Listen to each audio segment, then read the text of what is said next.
దాడులు మెయిన్‌లీ హిందువుల మీద గతంలో గూడా చాలా జరిగినాయి ఇట్లాంటి దాడులు. అంటే కానీ ఎవరు కూడా యాక్షన్ తీసుకోని పరిస్థితి. అందులో హిందువులంటే ప్రధానంగా అది ఒక లైట్ తీసుకున్న పరిస్థితి రాజకీయంగా గూడా. మరి ఎట్లా చూడాలి? అది రాజకీయ నాయకుల తప్పు కాదు. ఈ దేశంలో హిందువుల తప్పు. హ్మ్. ఎవరు ఎవరు ఏ విధంగా చెప్తే దానికి తలకాయ ఊపేసేసే రకంగా ఉండేటువంటి హిందూ వ్యవస్థ. మనం విడగొడితే ఉత్తరాది దక్షిణాలుగా విడిపోతాం. ఉత్తరాది వారు దక్షిణాది వారని విడిపోతుంది. హిందీ నాన్ హిందీలాగా విడిపోతాం. మనం విడిపోతే కులాల వారిగా విడిపోతాం. మనం విడిపోతే రకరకాల పద్ధతులు విడిపోతున్నాం కాబట్టే ఇవాళ మనల్ని ఆడుకుంటున్నారు. హిందువులు ఒకరిగా ఉన్నంత కాలం ఈ దేశాన్ని ఎవరు ముట్టలేకపోయినారు. హిందువుల్లో ఈ విధమైన భేదాలు వచ్చిన కారణం చేతనే వాళ్ళు ఈ విషయంగా ఆడుకుంటున్నారు. బంగ్లాదేశ్ మొత్తం కాదు, భారతదేశంలో జరుగుతున్న ఇవాళ వక్ఫ్ బోర్డు విషయంలో వచ్చినటువంటి అనేక యాక్ట్ చట్టాలు కావచ్చు, ఇవన్నీ కూడా హిందువుల యొక్క మనోభావాలతో ఆడుకోవడం కోసమే వచ్చాయి. వాటిని మనం సరిగా గ్రహించాల్సిన అవసరం ఉంది, వ్యతిరేకించాల్సిన అవసరం ఉంది.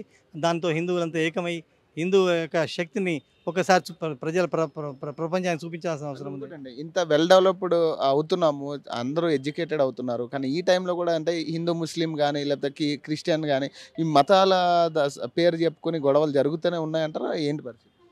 అసలు మతాలు ఈ సిద్ధాంతాలు చెప్పుకోవడం కోసం బాగానే ఉంటాయి, కానీ మతం ఎక్కడ ప్రాబ్లం స్టార్ట్ అవుతున్నటువంటి విషయాన్ని చర్చించేటువంటి ఓపిక ఎవరికి లేదు. ఎందుకంటే ప్రతిదీ ఏం జరిగినప్పటికీ కూడా ఇవాళ అవకాశం వస్తే రాహుల్ గాంధీ గారు శివుడు ఏం చెప్పాడు, శివుడు అందరిని త్రిశూలం పట్టుకున్నాడు, అందరిని చంపేయమన్నాడు అని రకరకాలుగా మాట్లాడితే నోరు పూసుకున్న హిందువులు.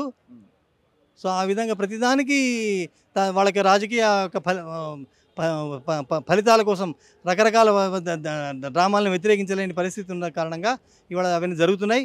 అవి ఒక్కసారి హిందువులు ఏకమైతే మాత్రం ఎవరు మాట్లాడరు. ఇవాళ మనం చూసాం, మన జరిగిన చిన్నపాటి హిందూ రామాలయం వచ్చిన వెంటనే ఫరూక్ అబ్దుల్లా గారు కూడా మేము కూడా కాశ్మీర్ పండిట్లమని స్టేట్మెంట్లు ఇచ్చాడు. కాబట్టి ఈ దేశంలో హిందువులు ఏకమైతే అన్ని సమస్యలు తీరిపోతాయి. హిందువులు దూరంగా ఎంత వీలైతే అంత విచ్ఛిన్న అయిన కారణం చేతనే ఈ హిందువులని వ్యవస్థ అంతా నాశనం అయింది. ఇవాళ దేశంలో ప్రజాస్వామ్యం ఉన్నా, ఈ దేశం రాజ్యాంగబద్ధమైనటువంటి వ్యవహారాలు ఉన్నా, ఈ దేశంలో సెక్యులరిజం ఉన్నా అది కేవలం హిందూ ఎక్కువ ఉన్న కారణంగా జరుగుతుంది. మెజారిటీ హిందువుల కారణంగానే. ఒక్కసారి మెజారిటీ మైనారిటీలు పడిపోతే ఇవాళ బంగ్లాదేశ్లో పరిణామాలు భారతదేశం జరిగినటువంటి విషయాలు ఏమాత్రం అనుమానం లేదు. ఇప్పుడు పక్క రాష్ట్రాల మతాలను మనం గౌరవిస్తున్నాం. మన భారతదేశంలో కూడా అన్ని మతాల వాళ్ళు మనం ఇక్కడ ఉన్నారు.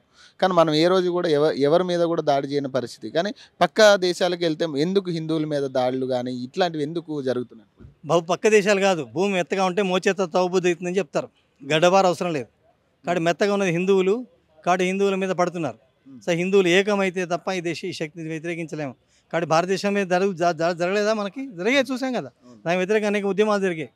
సో భారతదేశంలో కాదు, బంగ్లాదేశ్లో కాదు, పాకిస్తాన్లో కాదు, ఎక్కడ ఉన్నటువంటి యూరోప్లో ఉన్న ముస్లింలు రేపు హిందువులు కానీ రేపు అమెరికాలో ఉన్న హిందువులు కూడా బతకాలంటే హిందువులు అందరూ ఏకతాటి మీదకి రావాలి. అది మాత్రమే ప్రపంచంలో హిందువులను రక్షిస్తుంది. ఈ కేవలం మాటలు, సిద్ధాంతాలు, వల్లెవేయడాలు వాటి వల్ల కాదు. సరే, ఉద్యమం ఎక్కడ ప్రారంభమవుతుంది, ఎవరి ద్వారా మతోన్మాదం జరుగుతున్న విషయంలో స్పష్టంగా మాట్లాడాలి. అదేదో సంతుష్టీకరణ విషయంలో వాళ్ళని ఏమనకుండా హిందువులను హింసించే పద్ధతిలో కాంగ్రెస్ కూడా మాట్లాడుతోంది. దానికి వ్యతిరేకంగా మేము తీవ్రంగా ఖండిస్తున్నాం. విశ్వ హిందూ పరిషత్ ద్వారా ఎలాంటి యాక్షన్ తీసుకుపోతున్నారు? బంగ్లాదేశ్ ఇష్యూ కానీ లేదా హిందువుల పైన ఇంకెలాంటి దాడులు జరిగినా కూడా ఎలాంటి యాక్షన్ ఉండబోతుంది? విశ్వ హిందూ పరిషత్ ప్రభుత్వ వ్యవస్థ కాదు. బంగ్లాదేశ్లో విశ్వ హిందూ పరిషత్ ప్రభుత్వం లేదు. కాబట్టి కానీ ఒకసారి హిందువుల్లో ఈ భావన రావడం కోసం మనకు ఆల్రెడీ పెద్ద నెట్వర్క్ ఉంది. దేశం అంతా కూడా మన రాష్ట్రంలోనే వేల సత్సంగాలు జరిగేటువంటి కార్యక్రమాలు జరుగుతాయి. వారం కలిసేటువంటి కార్యక్రమాలు. అట్లాగే సాధు సంతులు, సన్యాసులతో మనకు మంచి రిలేషన్ ఉంది. వాళ్ళ ద్వారా కూడా విషయాలు వెళ్తున్నాయి. సో గోహత్య వ్యతిరేకంగా ఉద్యమాలు జరుగుతున్నాయి. సో ఆ విధంగా అనేక పద్ధతుల్లో మనం ఇవాళ హిందువుల్లో ఏకత్వం నిర్మాణం చేయడానికి ప్రయత్నం చేస్తున్నాం. ఒకసారి హిందువుల ఏకత్వం నిర్మాణం అయితే ఈ సమస్యలు వాటిని పక్కకు పోతాయి. పోయేటట్లు హిందువులే నిర్ణయం చేస్తారు, ప్రయత్నం చేస్తారు. పేరు చెప్పి రాజకీయం చేసేటోళ్ళు ఉన్నారంటారా? అంటే హిందువుల పేరు చెప్పి రాజకీయం చేసే వాళ్ళ విషయం రాజకీయం మీరు కడిగేస్తున్నారు కదా పత్రికా విలేకరులంతా కూడా. కాబట్టి వాళ్ళు హిందువుల పేరు చెప్పి ఎవరు చేస్తున్నాడు? హిందువులకు వ్యతిరేకంగా చేస్తున్నటువంటి విషయాలే. అది ఇంగ్లీష్ వాడు చేసిన వాళ్ళు చేస్తున్నారు, ముస్లింలు కూడా అదే చేస్తున్నారు, క్రైస్తవులు కూడా అదే చేస్తున్నారు. మన తెలంగాణలో కూడా గోహత్యలు జరుగుతూనే ఉన్నాయి. ఇంకా మరి దీని మీద మేము పని చేస్తున్నామండి. అనేక మంది గోవుల్ని వాటిని ఆపుతున్నాం మనం ప్రత్యేకంగా. అదేదో పండగ రోజు అదేమిటది బక్రీద్ నాడు జరిగేటువంటి వాటిలో అనేక గోవుల్ని మనం ఆపాం, గోశాల నిర్మాణం చేస్తున్నాం. సో ఆ విధంగా వ్యతిరేకంగా ప్రయత్నాలు జరుగుతున్నాయి. ఒక చిన్న వ్యవస్థ ప్రభుత్వం కాకుండా చిన్న వ్యవస్థ చేసే ప్రయత్నాలని మేము పూర్తి చేస్తున్నాం. ప్రభుత్వం కూడా ఆ పద్ధతిలోకి వచ్చేస్తే బాగుంటుందని ఆశిస్తాం.